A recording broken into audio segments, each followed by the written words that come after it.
Question numéro 2, à quoi, je vais pas citer, je vais pas notifier, enfin numéroter les questions, ça va être pénible. À quoi recosser, de toute façon, vous les voyez, comme mon coach YouTube me l'a dit, salut Alexandre de Mittel Europa, vous voyez les questions ci-dessous. À quoi reconnaissez-vous un ou une timide? Alors, oui, vous savez que je suis un peu l'expert en France de la timidité à mon corps défendant, j'en ai fréquenté, connu, pas bibliquement, mais enfin j'en ai connu, si, quoique bibliquement, oui, une figure de timide, un peu plus même. J'en ai connu des centaines et des milliers, certainement, parmi mes clients, encore une fois, à mon corps défendant. Moi, je n'ai jamais choisi d'ouvrir une école pour timides.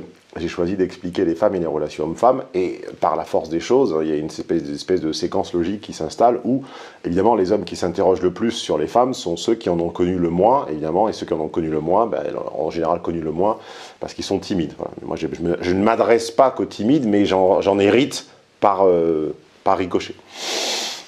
Alors, on reconnaît un timide à plein de facteurs, que je lis d'ailleurs sur le site Vaincre la timidité. C'est un programme en 21 semaines pour se débarrasser de ce fléau. On va dire, parmi les 2 ou 3 principaux, ça va être l'omnipotence du dialogue intérieur. Ce dialogue intérieur étant ce à quoi le timide substitue un interlocuteur externe, c'est en fait lui-même. C'est-à-dire que le timide a un problème avec l'altérité.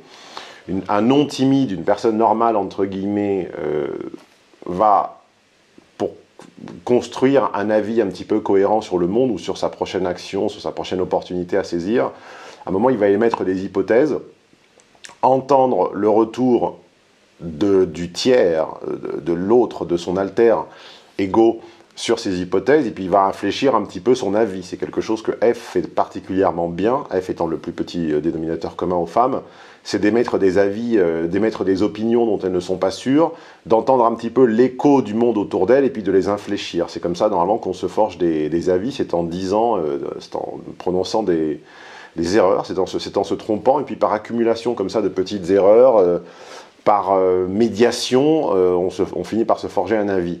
Le timide trouve plus économique de se poser les questions à lui-même avant de les poser aux autres, car il a toujours peur de déranger. Voilà.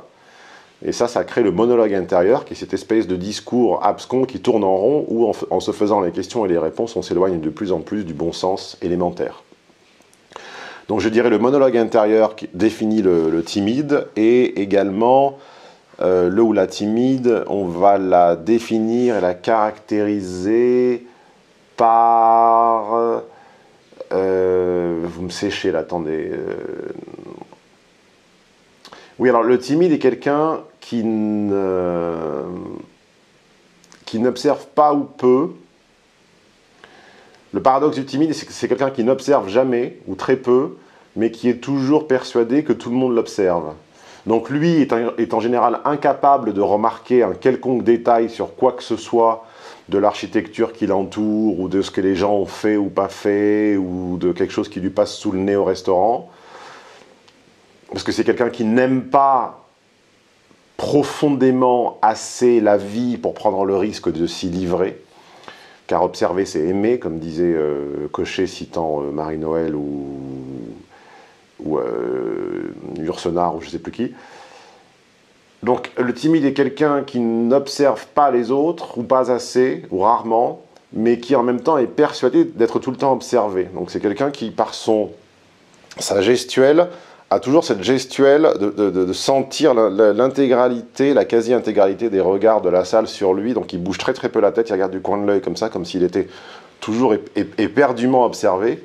Alors qu'en réalité, les gens s'en foutent, ne le regardent pas, n'en ont rien à fiche, et la preuve en est, enfin, la preuve que lui ou elle devrait accréditer en premier, c'est que lui, n'observant pas les autres, comment voulez-vous que les autres l'observent? Mais bon, voilà le timide. Allez.